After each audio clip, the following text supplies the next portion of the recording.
This topic is quantum physics and nuclear physics. We're going to start with quantum physics.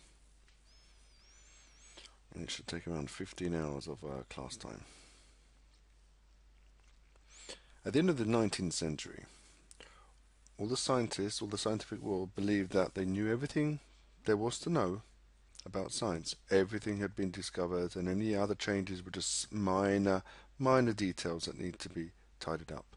Then we have this thing called quantum physics.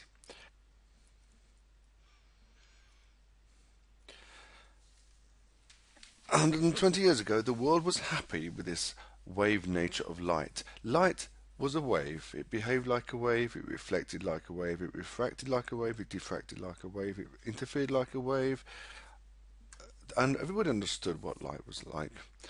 It was a wave. Then there was an experiment that where it all went wrong, and it was called the photoelectric effect. It was one of the most significant experiments in the history of physics. It was known as the ultraviolet catastrophe. It was a complete catastrophe because all the ideas of light had to basically be scrapped. So their models of light and the models of matter had to be completely reviewed. They had to go basically to the bottom and work again. They basically had to look at light again and even look at matter. When they did this, Planck, his contributions to the explanation of the photoelectric effect, he got him the Nobel Prize in 1918. And then Einstein also had a big part to play, and he got the Nobel Prize in 1921.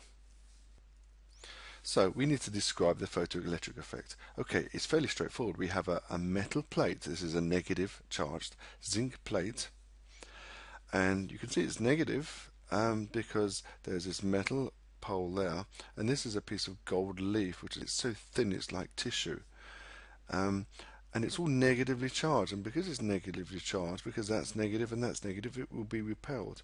So then what they did was they shone some ultraviolet light at the zinc plate, and then this went down. Why did it go down? That's not difficult to understand.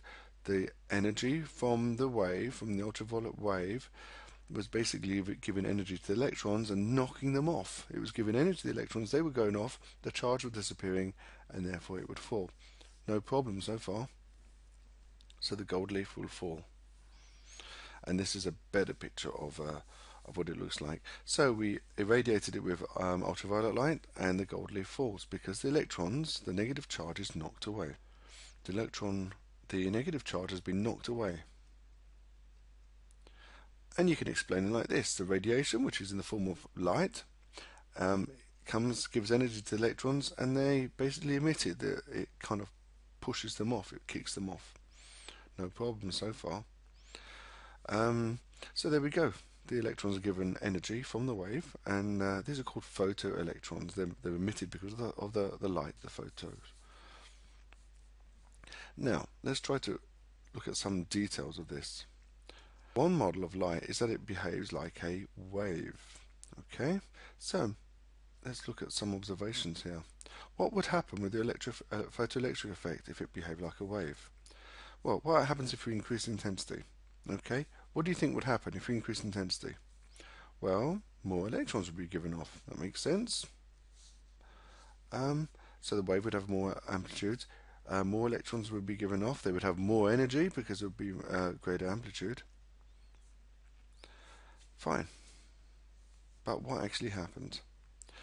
More photoelectrons were released, but the maximum energy they have didn't change. It stayed the same maximum. Turn up the amplitude of the wave to the greatest possible value. Lots of electrons were released, but there weren't any that had an extra amount of energy. So this was strange. So the effect of intensity didn't do quite what was expected. Try a different frequency of light. Let's try bright red light. If we keep it bright enough, then there's going to be some radiation that electrons will be given off. So what would you expect? No change. Photoelectrons will still be emitted. But what happened?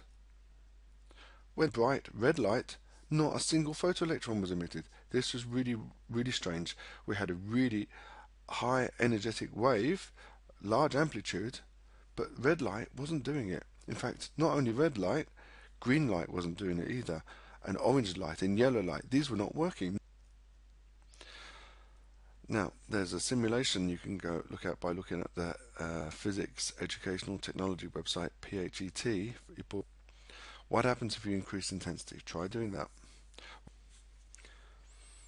Here we have a source of radiation. Here we have the metal plate. And as I turn on the brightness, you get photoelectrons emitted from the surface. As I increase intensity, these photoelectrons don't have more energy, there are just many more of them. Well, when you increase intensity, there are more electrons emitted, but all with the same energy. What happens if you change the frequency? Now, let's say I change to the red part of the spectrum.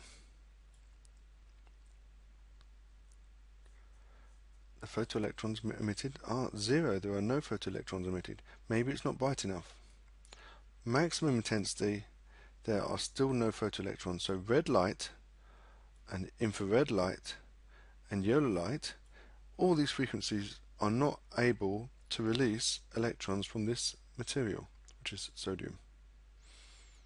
I need to go to the green, far green part of the spectrum, the blue, ultraviolet. So that only works for high frequencies or short wavelengths. For red light, it doesn't work at all. Well, the photoelectrons had energy that depends on the frequency. If the frequency is too low, if it's red, there are no photoelectrons emitted whatsoever. So, what was strange is that red light does not have enough energy for some reason, however bright it is. But when the frequency was ultraviolet, the maximum energy was very high. Even when the brightness was turned down to a minimum, there were still electrons being emitted. Now the last point, let's say with the intensity as a minimum, turn to the UV, and what I'll do is turn on the intensity just a little bit to 5%. Almost immediately there are photoelectrons that are emitted. There's almost next to no time delay. Only 5% of the energy is being shone by this light, and yet it causes an instant ejection of a photoelectron.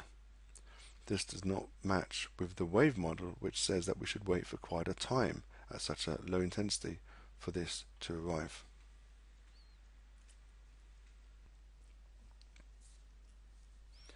And also there was no time delay. As soon as a bit of ultraviolet light, even if it was really weak, was shone on the plate, some electrons were emitted. Not many, but they were emitted. And they were emitted with lots of energy. So the conclusion is that energy that was given to the electrons depends on the frequency of the radiation, not on the amplitude, but on the frequency. Planck already knew this. He already knew that there was a relationship between the frequency and the energy of the radiation, but Einstein gave an explanation. The question was, why did red light not emit the photoelectron? Why was the red light not enough? In 1905, Einstein gave an explanation. 1905 was a good year for Einstein. That was the year he wrote the paper which is called the specialty relativity. He also did the paper which was an extension to that, which is E is equal to mc squared, and he also explained the photoelectric effect. So it was a good year, let's say.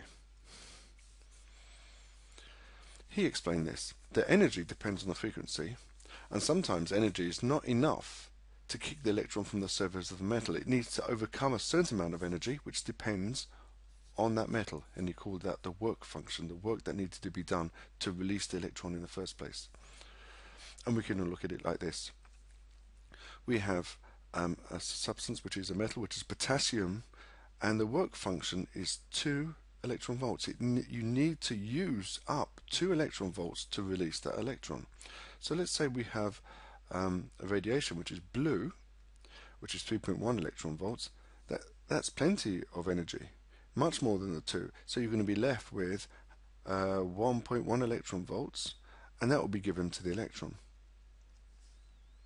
The next one is the green light. This also was able to emit the electron. 2.25 electron volts, and 2 electron volts were used up in the work function, so what was left was 0.25 electron volts, which was enough to release some electrons. Not as they weren't moving with as much energy because there wasn't so much left. What happens with the red? The red photons only have an energy of 1.77 electron volts. It needs 2 electron volts to release the electron, to eject the electron from the surface. So what happened there? There were no electrons. And this was the explanation that Einstein gave. He wrote it mathematically as well. The energy of the photon, the energy given by the photon, is equal to the energy needed to eject the electron plus the kinetic energy left over. So you add these two and you end up with the original energy that you had. So this energy needed to eject the electron was called the work function, and the kinetic energy left over is, well, kinetic energy is half mv squared. Describe the concept of the photon and use it to explain the photoelectric effect. Students should be explained why the wave model of light is unable to account for the photoelectric effect, and be able to describe and explain the Einstein model. So there are 3 failures of the wave model. Basically can be described as the frequency, the intensity, and the time delay. Photoelectric effect can be explained if light comes in packets called photons. The size of the photon depends on the frequency, E is equal to hf. This was proposed by Planck. E is equal to hf, and h is Planck's constant. High frequency radiation packs a big punch. It has high frequency is to do with high energy. So these high energy photons were enough to kick the electrons off the surface of the metal. So what are the 3 failures of the wave model? Frequency, intensity, and time delay. The frequency. If we change in the frequency, it should not affect the energy of the electrons, but instead, a high frequency kicked out the electrons, but with a low frequency, there were no electrons, there was no effect. Secondly, the intensity. If the energy depended on the amplitude, as it would with a wave and more electrons, each with more energy, but instead, with a low frequency, like red light, there were no emitted electrons at all. The last one is the time delay. At very low energy levels, very low light levels, it would take a long while before enough energy had arrived to be able to eject a photoelectron. And what they found was, as soon as they put on the ultraviolet light, electrons were instantly knocked out.